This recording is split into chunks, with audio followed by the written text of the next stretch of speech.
Welcome to the Deep Dive.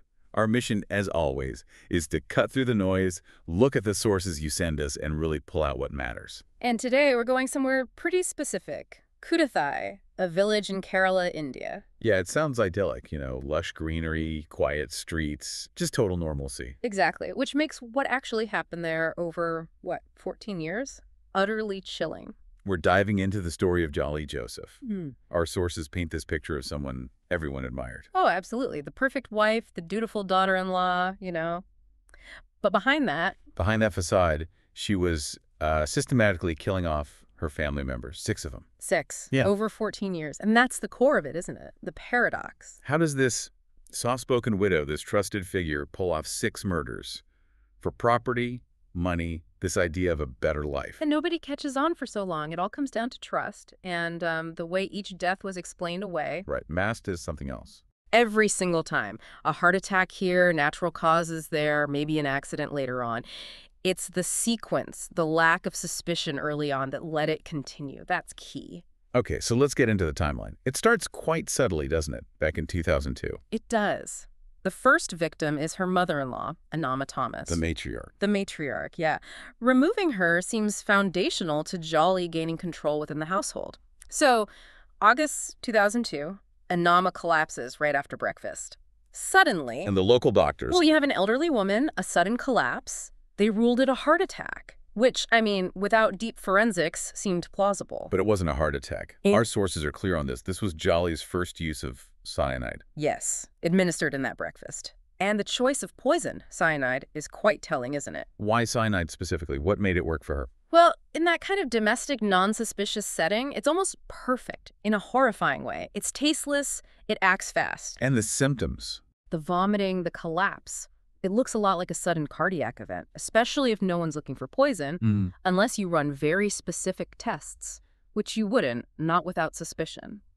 The death gets ruled natural, and often the body is buried or cremated quickly, right? Evidence gone. Exactly. That first success must have, emboldened her, because 6 years pass. 2008. And then her father-in-law, Tom Thomas, dies, again found dead in his room, again ruled natural causes. But this time, it wasn't just about removing someone.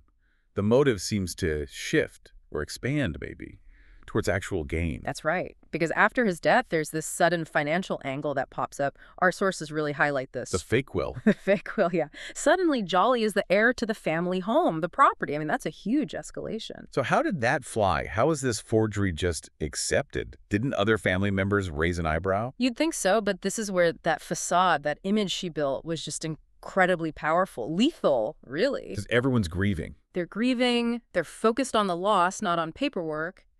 And they see Jolly, the poor, grieving daughter-in-law, holding things together to challenge the will then. That would mean suspecting her. Right, when she has the most sympathy. Exactly. Their trust, their emotional state, it basically shielded her from any kind of financial scrutiny. She didn't just get sympathy, she got the house, the assets, fuel for her ambition. It really speaks to how, in these tight-knit communities, that shield of just everyday life, domestic normalcy, makes it almost impossible to suspect the unthinkable. Absolutely. You just don't expect the killer to be the person serving you breakfast in your own kitchen.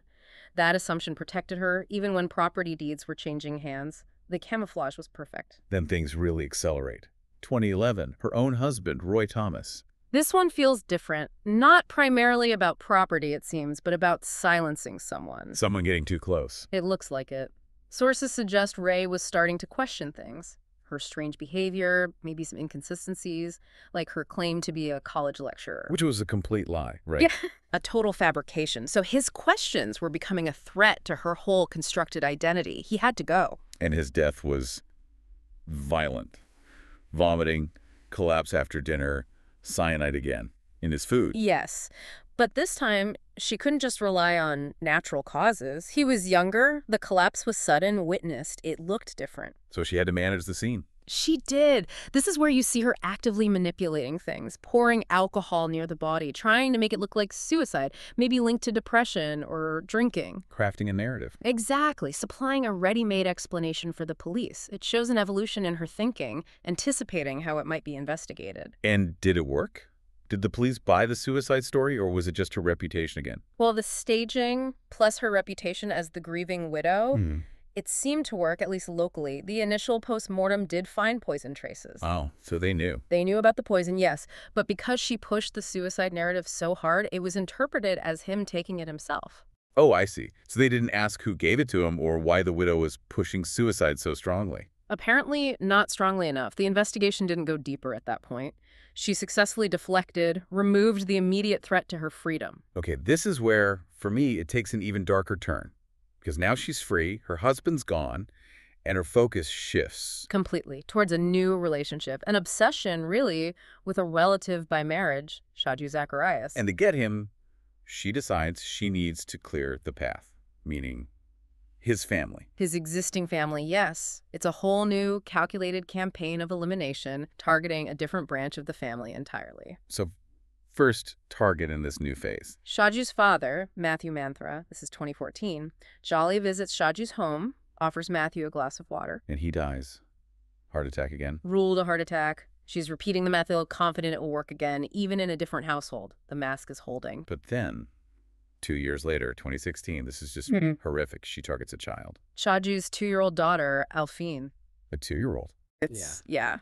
It shows just how far gone she was. Any morality, any line she wouldn't cross, it was just obliterated in pursuit of this goal of Shaju. How did she do it? A piece of bread, apparently, laced with cyanide. And the details from the sources, I mean, the child dying violently, vomiting in her mother's arms, it's just gut-wrenching. It underscores that anyone was disposable. Anyone in the way. Anyone.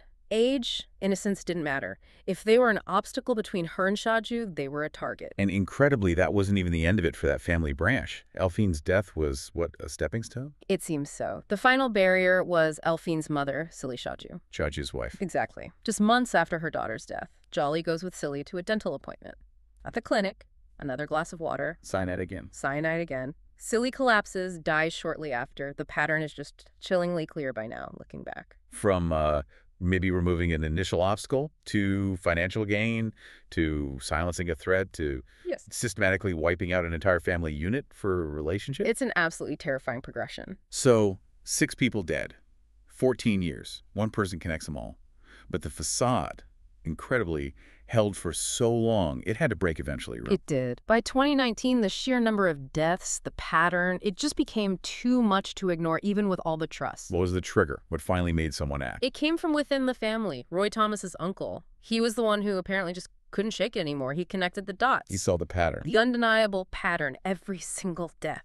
Anama, Tom, Roy, Matthew, little Alphine, Silly. Jolly Joseph was present, always there.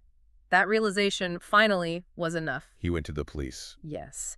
And that pushed them to reopen the cases in 2019. This time, properly. Exhumations, forensics. Exhumed the first 5 bodies, ran the tests, and the truth, buried for so long, came out. Cyanide. Traces of cyanide in every single corpse, unequivocal. This wasn't a string of tragedies, it was serial murder. Which then begs the question, right? How did this woman in this quiet village get her hands on industrial-grade poison for 14 years without anyone noticing? Yeah, that was a key part of the investigation. And the answer was, again, disturbingly simple. Mundane, almost. Not some complex network. No. Our sources point to a local jeweler. A jeweler? Why? Apparently he used cyanide. It's quite common in some places for cleaning gold ornaments. A localized, everyday industrial chemical. So she just bought it from him. It seems she cultivated a connection, perhaps under some pretext, and got her supply that way. It highlights how her crimes were woven into the ordinary fabric of the community. Nobody looked there because it wasn't exotic. It was just local commerce. Hidden in plain sight. Completely. Overlooked for years. So the police finally have the proof. They arrest her. October 5, 2019. Yes. And reports say she was just calm, expressionless. After reason, after all of this, the destruction, the planning. Yeah. What does she say? Faced with it all, her explanation was chillingly simple. She told the police, I wanted a better life. A better life, built on 6 graves. So, looking back at all this, what are the big takeaways for us? For you listening? I think fundamentally it's about the fragility of assumption. How much we rely on trust, especially within families. That trust becomes a shield. A perfect shield. Combine that with accepting common medical explanations, heart attacks, natural causes without deeper questioning, and you create an environment where someone like Jolly Joseph can operate for over a decade. She wasn't necessarily a criminal mastermind. Not in the typical sense. Her success wasn't about intricate plots, it was about exploiting the inherent lack of suspicion around her.